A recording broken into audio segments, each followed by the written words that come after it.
Completed a postmortem on bodies of a couple who were involved in a fire incident around the place called Itombe. And I've confirmed that the bodies were burnt, usually severe burns.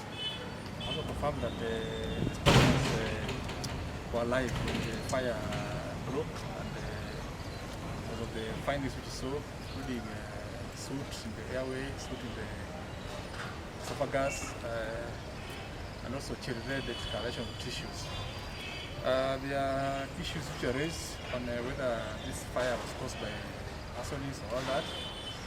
That issue can only be solved once some of the investigation are complete.